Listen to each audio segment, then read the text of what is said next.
We're out in the Yuma Valley at a wheat field. The harvest is underway, and a lot of harvesting will be done during this month of June. With me is Doug Mellon, who is the president of Mellon Farms, and it's a family affair. And Doug, we're looking at a wheat field here. What type of wheat do we have here? Is this strictly Durham?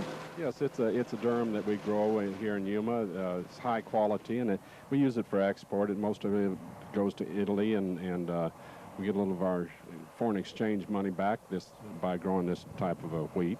This wheat, Doug, compared to the wheat, say, in the Midwest, where they're growing white wheats like that, you get a little bit better price for this wheat than they do, don't you? Normally, yes. It does pay a little bit more than the red wheats and the winter white wheats.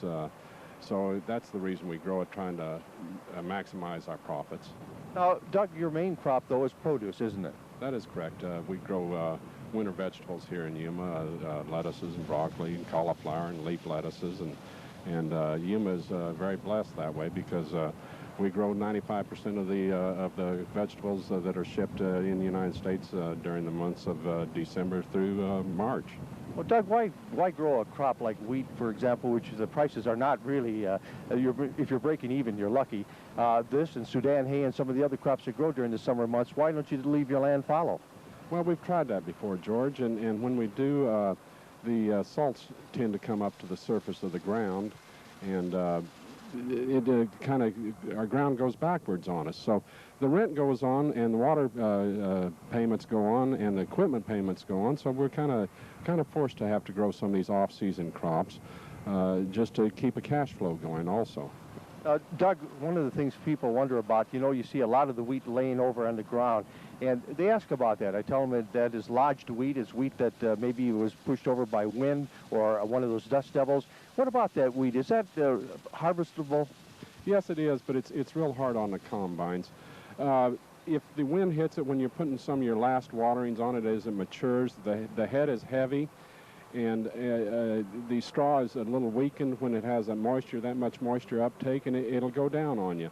The combine has to go down after it, and then they have to take about 95% of the material through the machine, and it takes a lot of dirt along with it. And it is hard on the combines, and there is some loss of grain, maybe a 5% loss or so. Well, Doug, isn't it true that most of the crops you plant here in this area, you know just about what you're going to get for that crop? You contract it out? Yes, most all of it's contracted before we ever plant it, so we pretty well know what the price is going to be. Then the only variable really is yield, and this year it was a real warm spring, and so our yield is a little bit off of what it normally is. You're already planning for the fall vegetable season? Yes, the planting schedules are already drawn up, and basically our equipment is doing the heavy tillage work right now on it. And of course, this wheat harvest, where will this wheat go to now once it leaves the field? It goes to the grain elevators here in town. We do business with two main elevators, and from there they'll put it in bags and ship it over to Italy, the majority of it. And of course, what follows this now? You'll turn these fields up, and what happens? It goes into produce this fall. Doug Mellon is the president of Mellon Farms, and he and his sons are farming this county here in Yuma County in the Yuma Valley and other places, and they're growing wheat and harvesting wheat. And I'm George Gatley, and that's a story from a field in the Yuma Valley.